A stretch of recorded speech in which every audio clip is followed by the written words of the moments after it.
Hello les beautystas, je reviens vous faire une petite vidéo sur mes youtubeuses préférées, donc le top 3 de mes youtubeuses préférées et pourquoi je les regarde.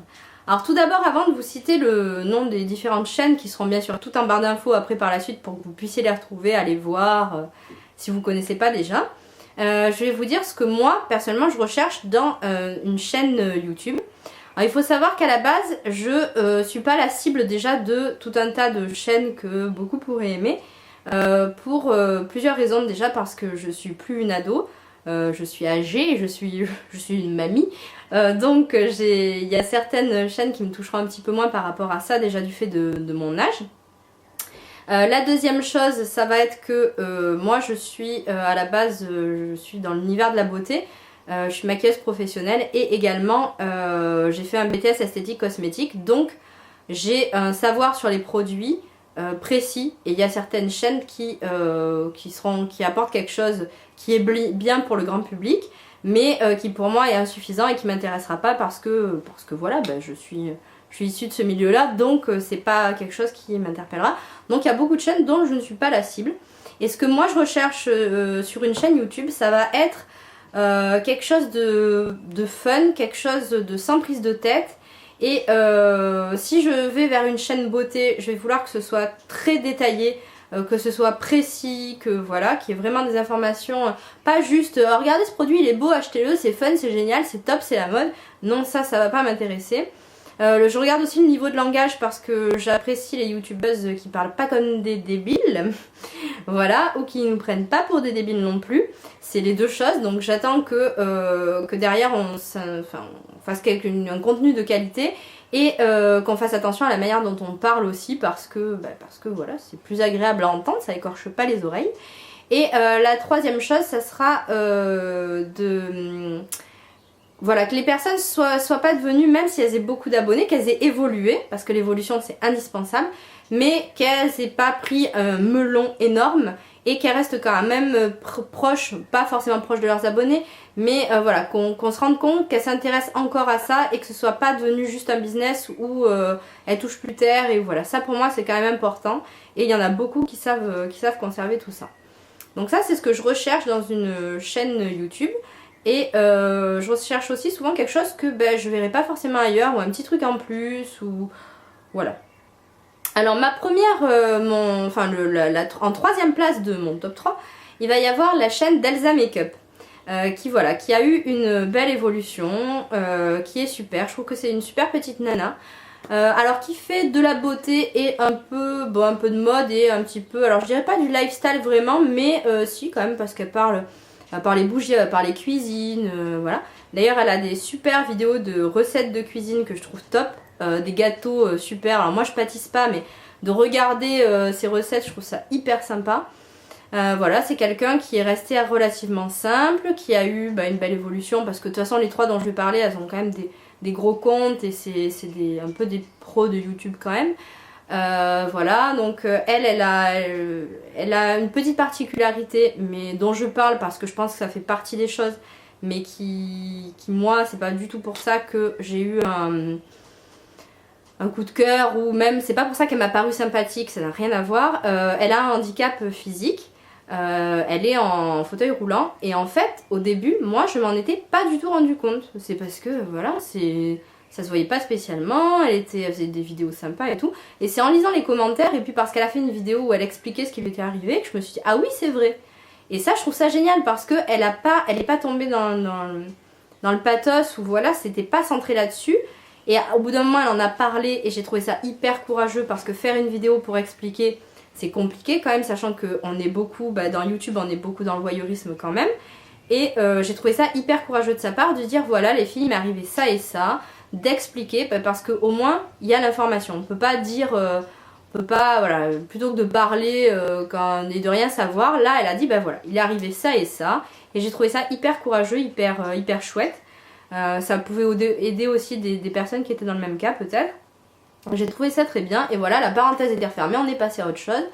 Et voilà, donc je trouve que c'est une chaîne qui est belle, qui est assez bien parlée, elle fait des choses sympathiques, elle fait des tutos make-up qui sont super sympas. C'est voilà, elle essaye de faire, elle fait des daily vlogs, elle a tout plein de contenu, elle essaye de toujours se renouveler et j'aime beaucoup sa chaîne.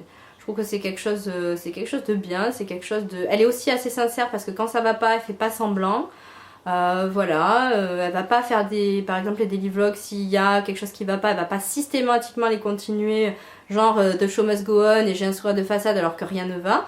Donc je trouve ça aussi assez chouette et elle sait aussi ne pas, quand ça va pas, forcément pas tout partager, garder une certaine pudeur et j'apprécie beaucoup ça chez elle. Voilà, je trouve que c'est une petite nénette super et qui a une très belle chaîne. En deuxième position de mon top 3 des youtubeuses, ça va être une youtubeuse vraiment axée beauté, ça va être Lodoz Makeup.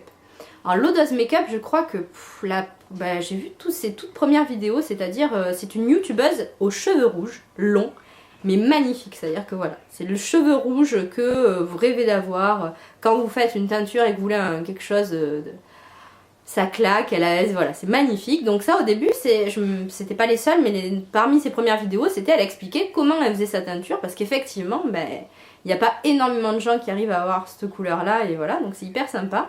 J'avais trouvé ça rigolo à l'époque, je me disais, c'est bien quand même, parce qu'en plus, mais moi j'aime les gens qui ont le courage d'assumer certains trucs physiquement. Par exemple, elle voulait porter les cheveux rouges, elle était jeune, elle a porté les cheveux rouges, tac, c'est comme ça, elle en a fait des vidéos.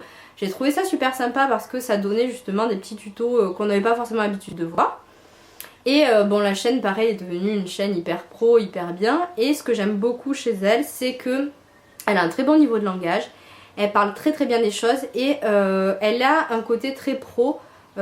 Certainement par rapport à son travail, je crois qu'elle travaille dans la communication, dans la beauté. Bon, je me trompe peut-être dans la définition de la chose, mais voilà, mais en tout cas elle parle des produits de manière précise, elle décrit bien les choses et de manière sincère.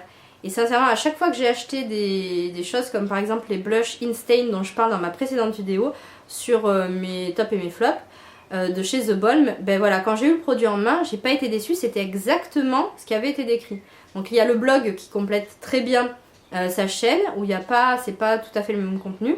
Et quand vous lisez un article du blog, vous pouvez être sûr que vous avez la description précise de la chose.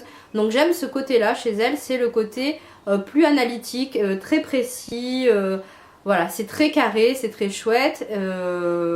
Et puis elle fait un peu de tout, il va y avoir des tops des produits qu'elle aime bien, mais aussi des séries, des musiques, des applications. Donc je trouve ça assez bien et assez diversifié. Et c'est très agréable de l'entendre parler, c'est très reposant. Voilà, je sais quand je vais voir une de ses vidéos, ça va être quelque chose de très reposant, de chouette, voilà, de bien fait. Et toujours des nouveautés produits, des choses qu'on ne voit pas ailleurs, parce que souvent il y a les partenariats, les choses comme ça, bon ok. Donc on voit souvent un peu les mêmes produits qui reviennent sur toutes les chaînes. Et chez elle, je trouve que c'est différent. Elle nous montre des produits, il n'y a pas longtemps, c'était une mousse pour nettoyer la peau qui sentait, je crois, la barbe à papa, enfin le bonbon, quelque chose comme ça. C'est quelque chose que j'avais vu nulle part ailleurs. Et voilà, ça c'est pour l'exclusivité, pour les produits un peu différents, ou voilà, pour les choses qu'on voit pas forcément ailleurs. J'aime beaucoup sa chaîne.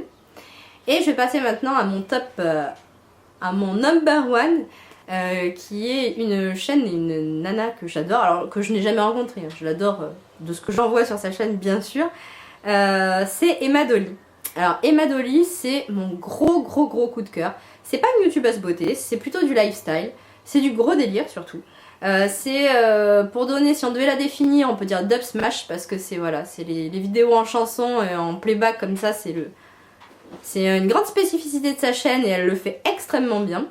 Et voilà, ça c'est la youtubeuse que je regarde quand j'ai envie de rigoler. Parce que même si elle parle beauté des fois, et de tout un tas d'autres choses, elle va le faire avec une autodérision, avec un humour, avec une énergie. C'est la chaîne qui bam. Si vous avez regardé sa chaîne, elle dit beaucoup mieux que moi. C'est un mot qui revient souvent, mais c'est une chaîne qui bam dans le sens où il y a de l'énergie, il y a de la pêche, voilà, c'est pareil. Puis elle a atteint beaucoup d'abonnés. Mais elle reste proche des gens, c'est-à-dire qu'elle va répondre aux commentaires, elle va se soucier des interactions, des fois sur Instagram, va y avoir des commentaires ou des polémiques, ou comme sur tous les comptes en fait de toute youtubeuse qui est suivie. Et elle s'y intéresse, elle répond, elle va être soucieuse si on lui a suggéré une idée de vidéo, elle est sensible à ça, et ça c'est hyper chouette parce qu'il y en a vraiment très peu qui ont son nombre d'abonnés et qui arrivent à rester aussi proches et aussi voilà, soucieux du public, donc ça je trouve ça très chouette. Elle est aux États-Unis, aux States en plus, donc ça permet de découvrir plein de choses qu'on n'a pas forcément chez nous. Ça je trouve ça aussi très sympa. Et elle fait des vidéos, elle fait donc pareil, elle a des chaînes, elle a sa chaîne vlog aussi, où elle fait découvrir par exemple un truc tout bête, mais des parcs d'attractions comme Universal Studios. J'en ai vu plein de vidéos de youtubeuses qui y sont allées, mais des fois voilà, on regarde que le temps passe, on se dit on est à 3 minutes, il y a 15 minutes, bon. Alors que là c'était hyper sympa, c'était rigolo, ça bougeait, voilà. Elle fait des vidéos qui sont toniques, qui sont marrantes, c'est ma youtubeuse chouchou. Voilà, donc si elle passe par là, je lui fais un petit coucou. Et j'aime beaucoup ce qu'elle fait et ça a le mérite de changer vraiment. Donc ça, si vous voulez vous marrer et voir un contenu sympa et quelque chose qui change, n'hésitez pas à passer la voir. Voilà, donc ça c'est mon top 3 personnel. Après il y en a d'autres que j'aime bien Blondie Safari, voilà, il y a d'autres choses que j'aime bien. Mais ça c'était vraiment un top 3, c'est-à-dire c'est les chaînes que je regarde le plus souvent et qui aussi sortent voilà, où il y a un contenu régulier, parce que il y a des chaînes où le contenu est un peu moindre, donc voilà. Donc ça elles ont quand même, voilà, elles mettent beaucoup de contenu, c'est mes 3 favorites à moi. N'hésitez pas à me dire en commentaire vous qui vous aimez, pourquoi, parce que forcément on n'aime pas les mêmes choses, on n'aime pas les mêmes gens et c'est normal. Et n'hésitez pas à me dire pourquoi vous regardez une chaîne, pourquoi vous en regardez pas telle autre, si vous avez commencé à regarder une chaîne et qu'après vous avez arrêté parce que ça vous a déçu, ça arrive aussi souvent. Et voilà, n'hésitez pas à me dire tout ça parce que je trouve ça hyper sympa de partager, et puis j'hésiterai pas à répondre à vos commentaires, donc voilà. Et moi je vous dis à très très vite, et ciao ciao les beauty stars, à bientôt.